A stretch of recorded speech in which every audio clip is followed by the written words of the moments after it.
Do you feel completely helpless when it comes to your phone? Do you find yourself checking it every time you sit down to do any actual work? It's probably the last thing you check before you go to bed and the first thing after you wake up. And you find that every other car on the road has the driver sneaking a look. And while that makes you really angry, you find yourself doing that too sometimes. You check your phone during work, at the gym, during your commute, while having lunch, during family time, while watching shows, basically every 10 to 12 minutes. If that is the case, congratulations. You can consider yourself normal in today's world, and according to research, you will spend around 8.74 years of your life on your phone. 8.74 years. Doing something for almost a decade of your life, which is improving it, is great.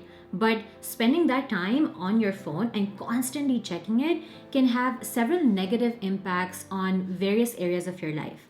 In today's video, we'll first talk about the 4 areas that can be impacted and then 6 actual ways you can break that habit and use social media to your advantage to build a better life for yourself.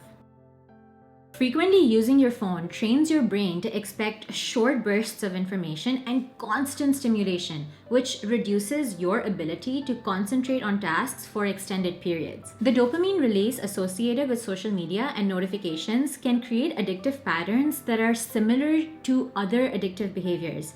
And so this makes it very difficult to reduce your phone use even when you are aware of the negative effects that it has, and it can reduce your ability to concentrate on more difficult or time-consuming activities. So think about the time when you're trying to figure out a complex task. Maybe it's a difficult subject at school, or you're working on a project at work, or writing a YouTube script. How many times when you hit a roadblock do you pick up your phone, or you have the urge to pick up your phone? But these frequent interruptions makes it difficult for you to focus on your work, and it decreases your overall productivity. Even short breaks to check your phone can significantly extend the time needed to complete a task because of the time it takes to refocus.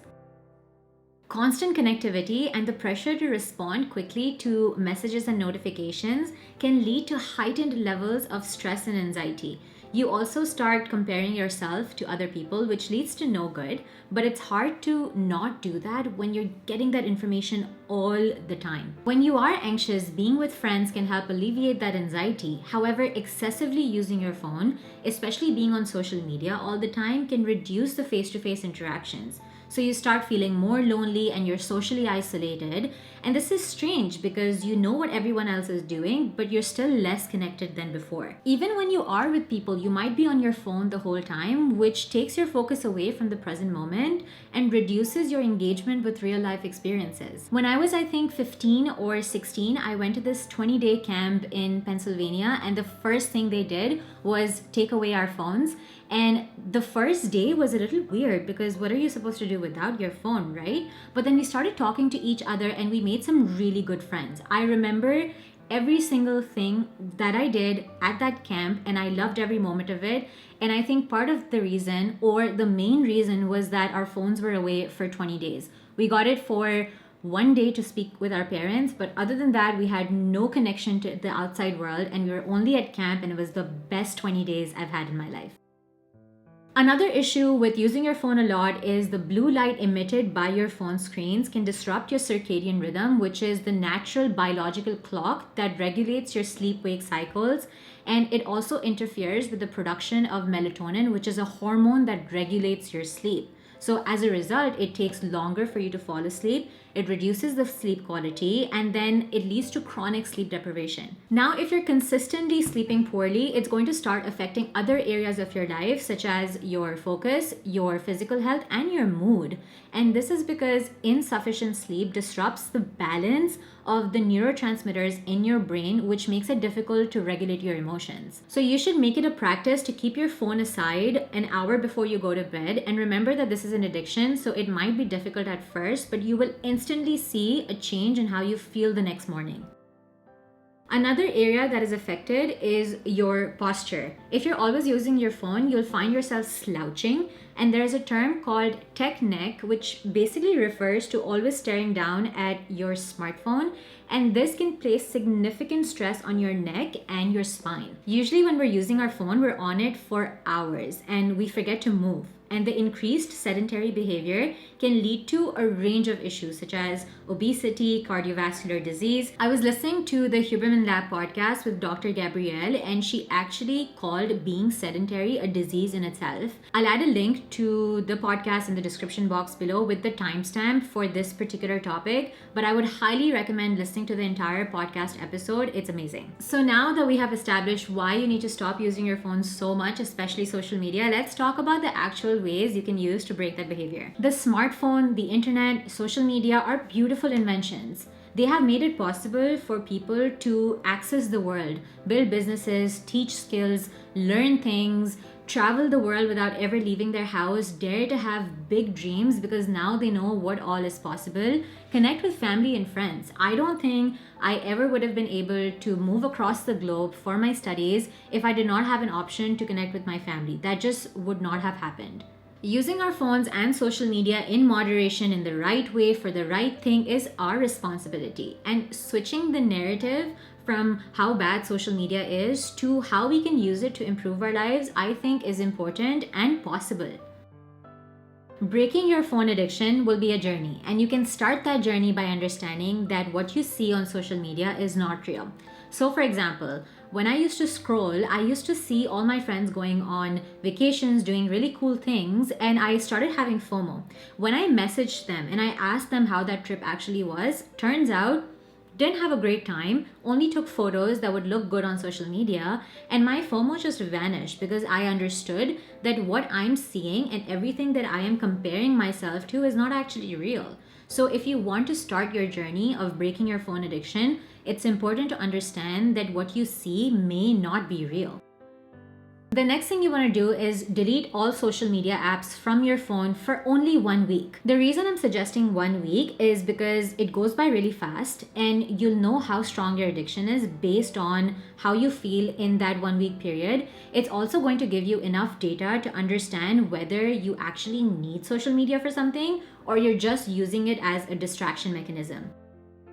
We talked about how social media reduces your real life interaction with your friends. So what you want to do next is you want to start calling and texting your friends.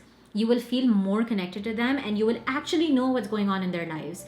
That is what I started doing. I deleted my social media app. I deleted Instagram and TikTok for just a week, and I forgot to reinstall it for another 5 months. Because I was actually talking to my friends. I felt so connected. I was updated on what was going on in their lives. I was aware of the problems that they were facing. They were aware of the problems I was facing. And so I didn't really need social media for that. I could just use WhatsApp.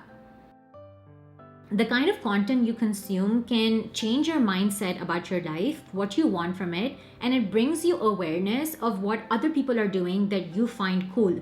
So instead of following just everybody, you can reduce your following for things that you don't really need in your life and start following people that are actually doing the things that you want to do. I tried doing this, and whenever I would open Instagram, my feed would be full of people who were doing really cool things, and it would give me the motivation to maybe try some of the things that they were doing, or it would give me a list of books that I should be reading. So I would just switch to doing that instead. Again, the content you consume has the power to shape your life and what you think is possible from your life. So if you are spending hours scrolling on your phone, why not make it productive, right? I did this, it helped me a lot. It's the reason I started my YouTube channel. It's the reason I started writing a newsletter. I'm going to become more serious about it in October. So if you are interested, you can join the link in the description box below.